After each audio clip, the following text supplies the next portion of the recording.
انہوں نے دھاوا بولا ہے 50-60 لوگوں نے اور ایکسرسائز کی اور پھر یہ چلے گئے ہیں فیڈرل لاجز میں.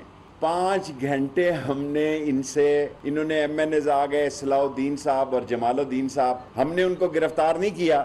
وہ اپنے شوق میں تھانے میں بیٹھے ہیں، اپنی کمپنی کی مشہوری کے لیے بیٹھے ہوئے ہیں. میں آن ایئر یہ اعلان کر رہا ہوں کہ ہم نے ان دونوں لوگوں کو ایم این ایز کے لیے کوئی گرفتاری نہیں ہے. جو پرائیویٹ ملیشیا ہے اس کے 19 لوگ ہمارے پاس ہیں، اور جو راستوں میں آنا چاہتے ہیں اس کو بھی ہم روکیں گے.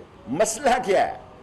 مسئلہ یہ ہے کہ اس میں عمران خان نے سخت معاشی اقتصادی حالات میں بھی آزاد خارجہ پالیسی کو جنم دیا ہے اور کہا کہ ہم کسی بلاک کا حصہ نہیں ہیں، نہ چین کے بھی ساتھ ہیں، امریکہ کے بھی ساتھ ہیں، روس کے بھی ساتھ ہیں، اور ہم یوکرین اور روس کی لڑائی میں غیر جانبدار ہیں.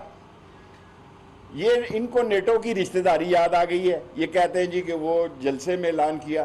بھٹو نے کیا کیا لیاقت باغ میں اعلان؟ ذوالفقار علی بھٹو نے ناصر باغ میں کیا اعلان کیا؟ سب ٹی وی چینلز دکھائیں اس کو. موچی دروازے میں کیا کیا سارا فارن پالیسی کا؟ ککری گراؤنڈ میں کیا کیا؟ عمران خان اس ملک کو آگے لے کر جانا چاہتے ہیں. عدم اعتماد آپ کا آئینی اور قانونی حق ہے. قانون کے تحت 14 دن کے اندر اسپیکر صاحب نے جس دن مرضی وہ فیصلہ کریں. میں نے ان سے پوچھا بھی، انہوں نے ابھی تک کوئی فیصلہ نہیں کیا کس دن اجلاس بلانا ہے. اس کے بعد ان کے پاس 7 دن ہے. 172 آدمی لانا آپ کا کام ہے، اور آپ نے، کیونکہ آپ کو پتہ ہے پچھلے 2 مہینے سے اس ملک میں ایک تذبذب، انتشار اور خلفشار کی فضا پیدا کی جا رہی ہے.